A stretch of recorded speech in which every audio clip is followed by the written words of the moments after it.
All right, is this thing on? Flashing, yes. Hi, welcome to the Butter Suspension Garage. This is going to be the first official teardown video of some vintage stuff. Today, I'm going to do a teardown on this jammer. It's the old 1997-ish Bullet Brothers ZZYZX Freeride, which is a cheaper alternative to this big beast, the Hannebrink. Back in the day, Dan Hannebrink was making the super fancy Hannebrink forks kind of custom for every rider. They were pretty expensive at the time. They'd still be expensive, 2,500 bucks. And then the Bullet Brothers company approached them to create a cheaper version of the fork, basically similar construction, oversized tubes, but it was not an upside down fork, so it allowed them to use regular dropouts instead of a through axle, and then also they could use cane lever bosses. So if you look at this thing, it's pretty basic. It's just got cane lever bosses, quick release dropouts, and no disc brakes. Pretty simple. So I'm basically going to do a teardown on this thing. I want to see what's inside. I've never taken it apart. So I'm going to put the camera on my head. Everything will be kind of from a point of view. We'll tear this thing down and we'll see what's inside. All right, here we go. What the? All right. It's one way to do it.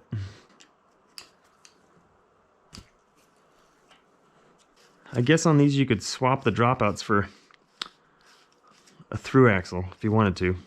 That's kind of neat. Modular.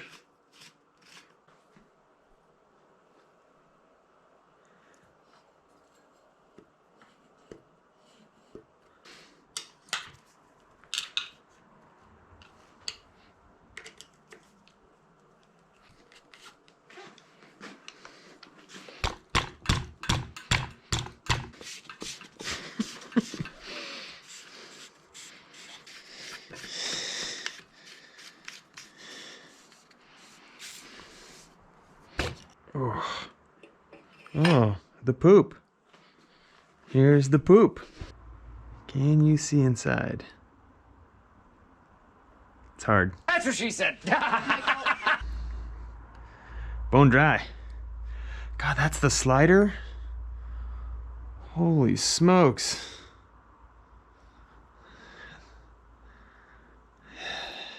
Alright, well.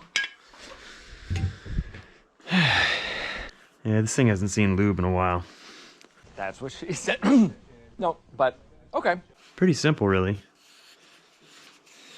Which is both good and bad. This is a foamy? Oh, yeah. Foamy. Oh, foamy's dead. It's alright. I'll worry about that later. Let's just keep going. Just take it all down. Those are loose. Those are loose.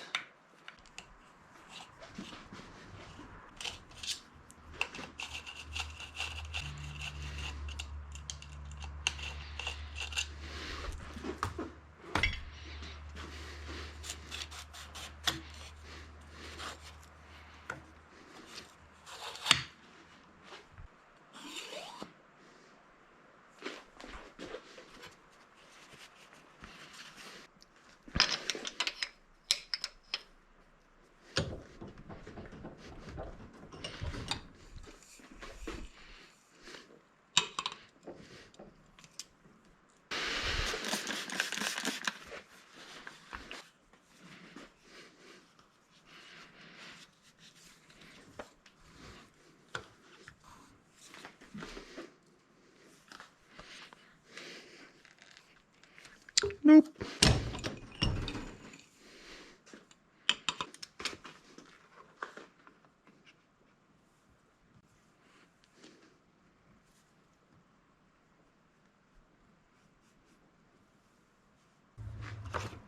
Burn it.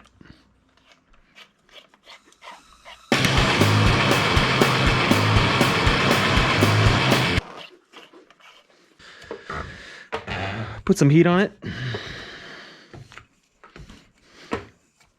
Broke it free. All right.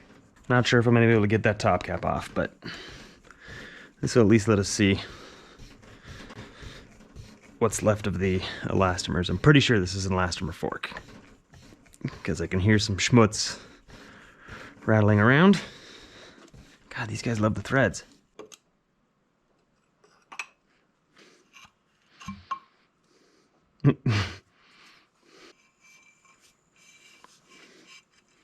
Gold!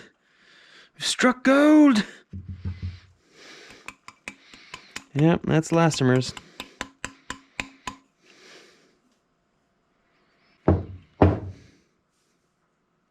If anybody randomly has a vintage Bullet Brothers ZZYZX top cap tool, get in touch. Interesting.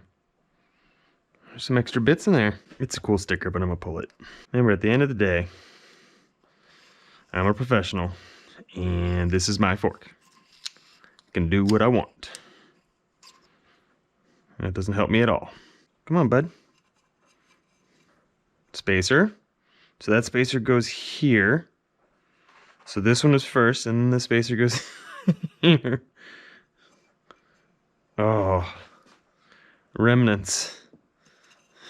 I think that's it. Another spacer. Oh, I need to get that out. Ho ho ho. Oh yeah. What a treat. All right, so there's the rest of the spring, if that's what you want to call it. So that feeds down inside, just kind of keeps everything aligned because the elastomers like to wiggle. Plus this is much smaller than the inside of this tube. So this is a kind of classic, like the first Manitou elastomer forks. There is no damping, there's no control, there's no adjustment. You just ride it. What's up, nerds? I'm back. When this fork came out, you know, people were really excited because it was massive. I mean, it looked the business. It was just this big motocross looking fork. But you know, as time went on and people bought them and used them, they started to realize that they weren't that good. But really, I mean, the price shows. You know, this fork especially doesn't have damping. It's just got those shitty elastomers, and they just fell apart. And then also, I mean, the bushings on this are just kind of sad. I mean, yes, there's a little dirt in here, but it doesn't take much.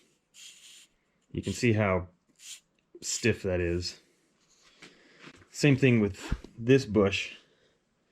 I mean, you get any dirt in here, and it's just not gonna run very nice. But, you know, they were a pretty cool fork back in the day. Certainly, it was something that would get you onto a dual crown fork.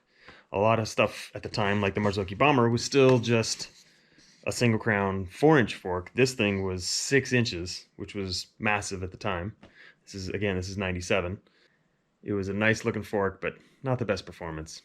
And there's a reason why we don't use plastic bushings anymore. There's a reason why we don't use elastomers anymore. And there's a reason why forks are so much better these days. You know, the new stuff, even the basic stuff, is light years ahead of the forks that we had back in the 90s. So anyway, I appreciate you watching the show. Thanks for joining me. I hope you'll stick around for the next video. I'm probably going to do another Instagram question, but the votes that I got last time on which fork to do were pretty much even between the ZZYZX and the Nolene prototype. So that'll probably be the next fork I do. Please leave any comments or questions down in the section below. And you know, all the usual bullshit about thumbs up and subscribe. All that stuff really helps. Anyway, thanks. We'll see you around.